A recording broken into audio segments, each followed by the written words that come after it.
Who I am, यह प्रश्न वास्तव में मन के द्वारा ही एक विचार उत्पन्न किया जाता है।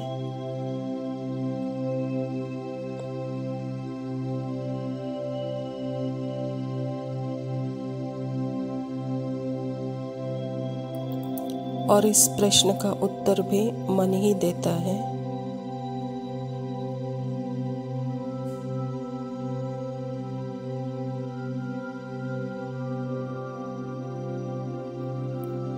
मन ही प्रश्न पूछता है हु आई एम, और मन ही आंसर देता है आई एम सोल।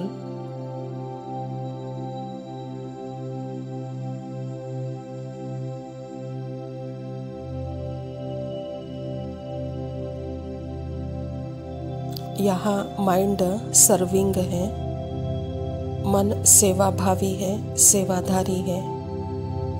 माइंड जो कि सर्वर है।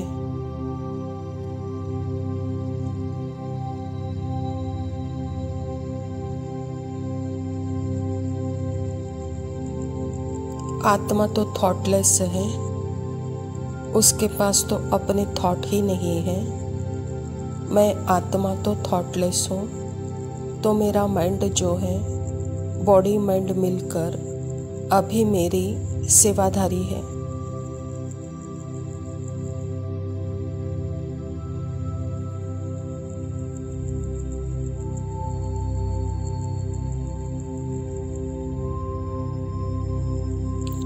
माइंड को ही थॉट दिया जाता है।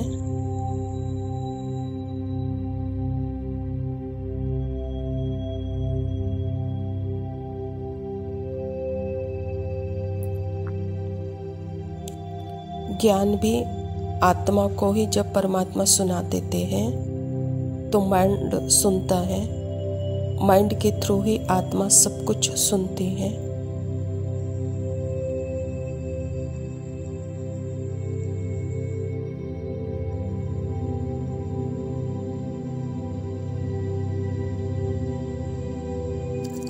मन, बुद्धि, संस्कार, इन सबको आत्मा यूज कर रही है।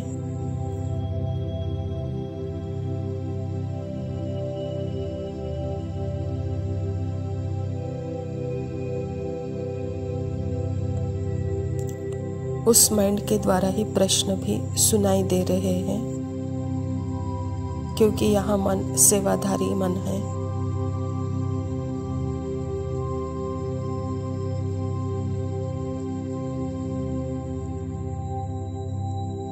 स्क्रिप्टेड माइंड में भी एक सर्विंग माइंड होता है, जो कि सेवाधारी माइंड है। एक सर्विंग माइंड होता है और एक ईगो माइंड होता है, जो कि स्क्रिप्टेड माइंड में ही है।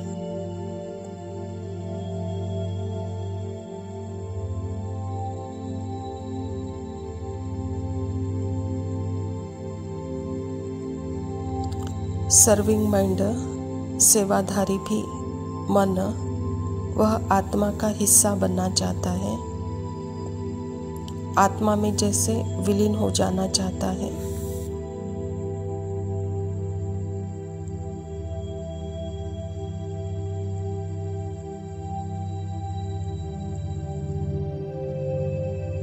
तो सेवाधारी मन प्रश्न पूछता है कौन हूं मैं।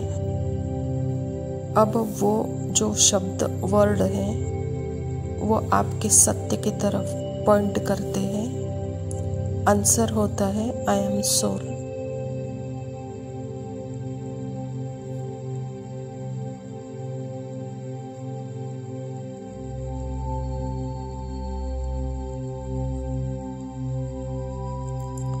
यह भी माइंड ही बोल रहा है, किसकी तरफ पॉइंट कर रहा है, जो कि थॉटलेस बीइंग है।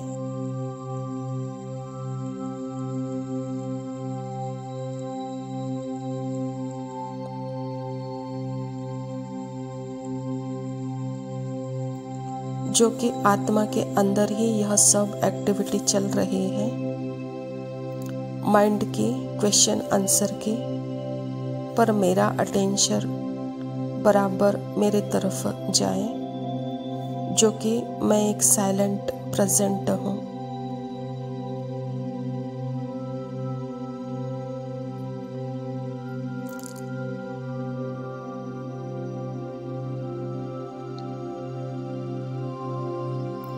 यह शब्द भी हमें शब्दों से परे ले जाने के लिए मन पूछता है, बोलता है और आंसर भी दे देता है।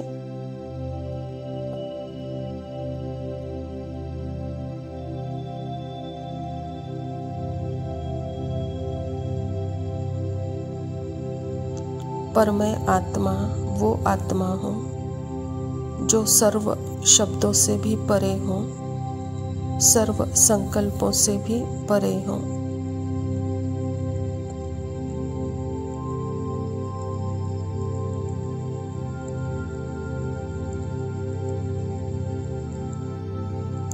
तो यह शब्द और संकल्प मेरे उस साइलेंस सत्य की तरफ ही पॉइंट कर रहे हैं।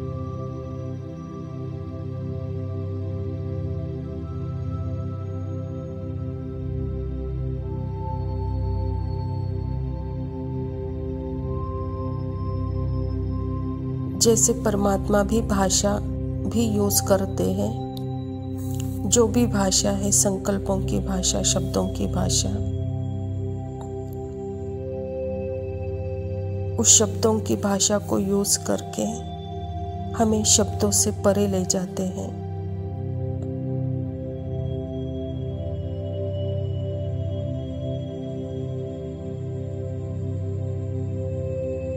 और मुझ आत्मा की भाषा है साइलेंट, सदा मैं शांत हूँ।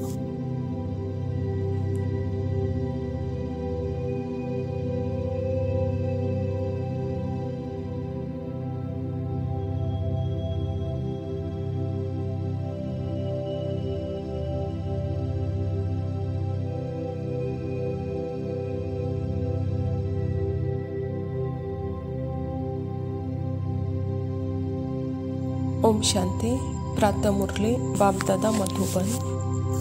मीठे बच्चे, तुम सच्चे सच्चे राज ऋषि हो। तुम्हारा कर्तव्य है तपस्या करना। तपस्या से ही पूजन लायक बनेंगे। स्वयं परमपिता परमात्मा शिव बाबा प्रजापिता ब्रह्मा के तन में आकर के यह ईश्वरीय विश्वविद्यालय की स्थापना की है और हम आत्माओं को स्मृति स्वरूप बनाते हैं। बच्चे, यह स्मृति ही जैसे तपस्या है। अपने जीरो अवस्था में स्थित हो जाना, जीरो स्टेज के साथ बाबा के साथ खड़े हो जाना, यही सच्ची तपस्या है। यही तपस्या आपको पूजन लायक बनाएगी, कहता बाबा।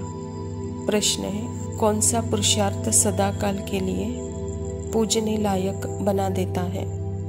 उत्तर है, आत्मा की जो ज्योति जगाने व तमो प्रधान आत्मा को सतो प्रधान बनाने का पुरुषार्थ करो तो सदा काल के लिए पूजन लायक बन जाएंगे। जो अभी गफलत करते हैं वह बहुत रोते हैं। अगर पुरुषार्थ करके पास नहीं हुए, धर्मराज की सजाएं खाई तो सजा खाने वाले पूजे नहीं जाएंगे। सजा खाने वाले का मुंह ऊंचा नहीं हो सकता। जैसे सबका एक समय होता है, तो अभी समय है ही घर जाने का, अभी समय है ही अपने अनंत सत्य को जानने का और उसमें स्थिर होने का। इसीलिए बाबा कहता है कि बच्चे, जो अभी अपने सत्य में स्थिर होकर अपने आप को संपूर्ण सतो प्रधान बनाते हैं और यह पुरुषार्थ सदा काल का करते हैं, बहुत काल का व्रत करते हैं, तो वह जैसे सजाओं से मुक्त होकर घर जाएंगे। और जो अभी अपने सत्य को जानना नहीं चाहते हैं, लेकिन सत्य को वह जानेंगे और परम धाम घर भी जाएंगे, लेकिन बाबा कहता है कि बच्चे वहाँ सजा खा के जाएंगे, कहता बाबा। और जो सजा खाते हैं वह पूजन लायक नहीं होंगे। धारणा के लिए मुख्य सार है, पहला पॉइंट है, जैसे बाप सदा बच्चों के प्रति सुखदायी है, ऐसे सुखदायी बनना है।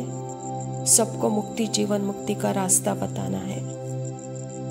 जैसे परमात्मा सदा अपने स्टिलनेस में, साइलेंस में है, उसको पता है कि यह ड्रामा चल रहा है और ड्रामा में किसी आत्मा की गलती नहीं है, दोष नहीं है। हर आत्मा अपना पार्ट बजा रही है। तो यहाँ पे भी मुझ आत्मा को अपने साइलेंस का पता है, तो मुझे भी अपने साइलेंस स्वरूप में स्थित होकर हर आत्मा को देखना है, न कि उसके पार्ट को। तो बाबा कहता है यही सुखदायी स्थिति है, यही मुक्ति, जीवन मुक्ति का रास्ता बताने वाली स्थिति है, कहता बाबा। दूसरा पॉइंट है, देही अभिमानी बनने की तपस्या करनी है। इस पुरानी छीछी दुनिया से बेहद का वैराग्य बनना है। तपस्या के लिए बेहद का वैराग्य जरूरी है। जब तक वैराग्य नहीं तब तक तपस्या नहीं। और वैराग्य के लिए जो सत्य है, जो ड्रामा है, उसको यथार्थ अगर हम जानेंगे तभी यह बेहद का वैराग्य आ सकता है। तभी हमारी बेहद की स्थिति अर्थात देही अभिमानी स्थिति बनाने की हमारी जो पुरुषार्थ मेहनत है वह लग सकती है। वरदान है, हर एक की विशेषता को स्मृति में रखते हुए फेथफुल बन एकमत संगठन बनाने वाले सर्व के शुभ चिंतक भव। बाबा कहता ड्रामा अनुसार हर एक को कोई न कोई विशेषता अवश्य प्राप्त है। उस विशेषता को कार्य में लगाओ तथा औरों की विशेषता को देखो। एक दो में फेथफुल रहो तो उनकी बातों का भाव बदल जाएगा। जब हर एक की विशेषता को देखेंगे तो अनेक होते हुए भी एक दिखाई देंगे। एकमत संगठन हो जाएगा। कोई किससे कितनी भी ग्लानि की बात सुनाए तो उसे टेका के बजाय सुनाने वाले का रूप परिवर्तन कर दो, तब कहेंगे शुभ चिंतक।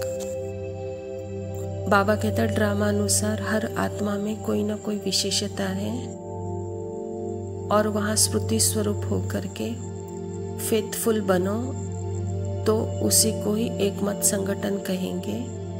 और इस एकमत संगठन में भी कोई भी आत्मा अगर आती है, किसी की ग्लानि करती है, तो बाबा कहता वहाँ बच्चे टेका देने के बजाय वहाँ आपका रूप परिवर्तन होगा और सामने वाले का रूप भी आप परिवर्तन कर दोगे, अर्थात शुभ चिंतक रहेंगे, कहता बाबा। स्लोगन है, श्रेष्ठ संकल्प का खजाना ही श्रेष्ठ प्रारब्ध व ब्राह्मण जीवन का आधार है।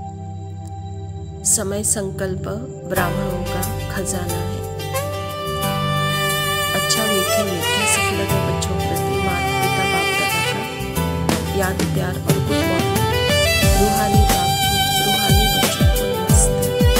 हम रूहानी बच्चों को रूहानी माता पिता बाप दादा को याद, प्यार और नमस्ते। लव यू बाबा, शुक्रिया। ओम शांति। आप आए बहार आई, आप आए बहार आई, आप आए बाबा बहार आई।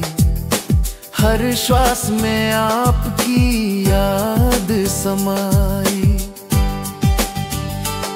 ये मन आपको समर्पित, आप ही सब कुछ मेरा, मेरी ये सांसें बने आपका बसेरा। आपके रंग में बाबा मन ऐसे निखरे, हर कमजोरी की छाया जैसे खुद ही बिखरे। आप आए बाबा बाहर आई, रूह में आपकी ज्योति समाई।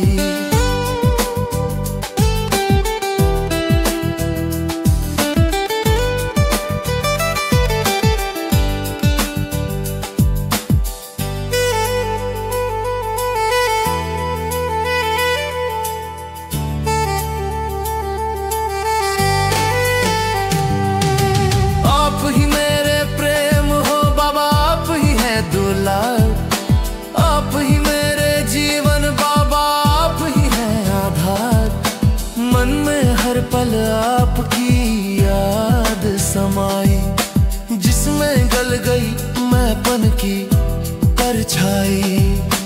आप आए बाबा बाहर आई, मन में मेरी प्रेम भावना समाई।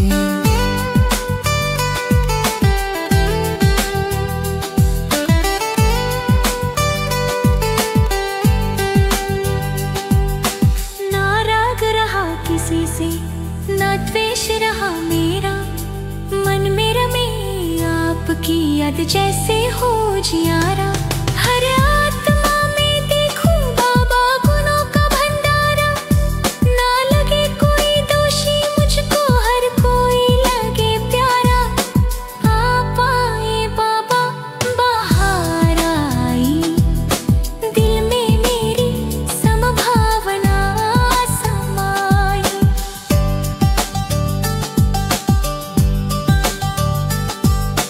आप ही श्वास बाबा, आप ही सहारा, नयन बने मेरे जैसे आपका नजारा।